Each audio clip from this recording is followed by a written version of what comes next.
Hi, welcome back to Zack of All Trades. I'm Zack, and after 7 days of using my Junkyard Jumprope, this morning the bathroom scale told me that I'm down to 200. Now just to be clear, when I say 7 days, I mean 7 days of actual use. I started Monday, I took Sunday off, I jumped again on Monday, and then the measurement that I took this morning, Tuesday morning, was before I had actually done my jumping for the day. So let me tell you what I've run into, what I've experienced.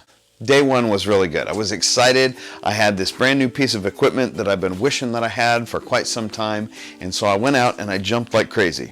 Didn't even really hurt much except for the fact that I'm not quite that coordinated just yet, so I tripped over my rope a lot of times. The other thing that I noticed though, after my session, was that the cable, which was not covered whatsoever, was fraying. There was only one strand that was frayed, and I found it with my finger as I was rolling up the rope.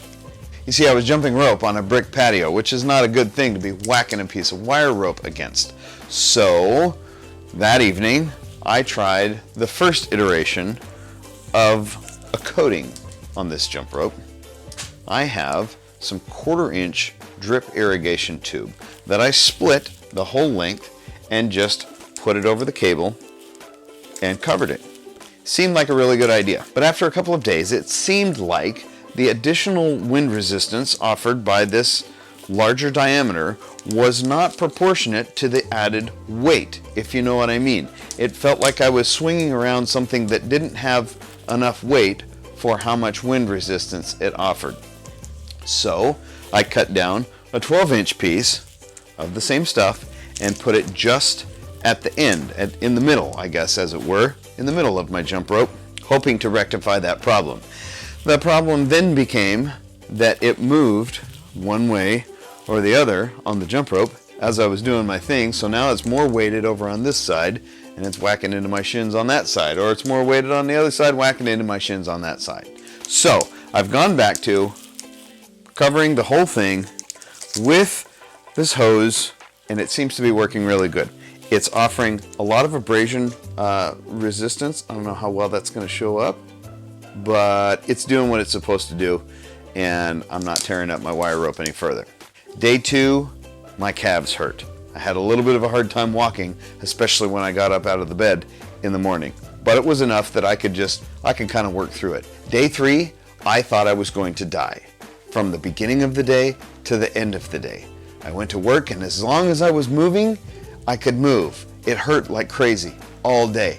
But if I sat down and held still for a little while, like sitting in my desk at work or driving the motorcycle to work, when I went to start moving again, it was murder.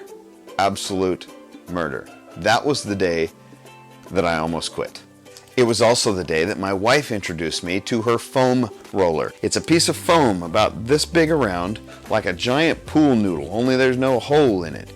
And the purpose of it is you put your muscle on top of it and you roll across the floor like a wounded animal of some sort, and it helps to flatten out the muscle, and it helps to squish out a lot of that lactic acid that's built up in your muscles. So day 4, I was pretty sure I was going to live. When I first got out of bed in the morning on day 4, I thought, well, here's the same day again, because I almost fell on my face as soon as my feet hit the floor. But after about 5 minutes of stumbling around the house, making coffee and such, I discovered that I could move, and my calves weren't killing me. And it's only gotten better from there. My coordination has gotten a little bit better. I don't whack myself in the shins quite as much as I did before, but it still happens. Here's another sad side effect of my homegrown rope. This nut that I use on either side as a ferrule, as I'm holding on to the jump rope handle, whenever I slip up and whack my shins or catch my heel, that nut goes whacka right there on my knuckle. And after the first time it did it, you know how that goes. It's like a sore thumb, right? Every time. So I dug out my old water skiing gloves, and I've been wearing those while I'm jumping rope, and they afford some protection, and things are beginning to heal up a bit. My weight standing didn't exactly do what I expected it to do. In fact, the first day I gained weight, and the second day I gained weight, and then I finally crested and I started losing weight and losing weight and losing weight. So as of this morning, when I consider the highest that I hit of 216.8, I'm down 4.8 pounds. This morning it told me I'm 212 even.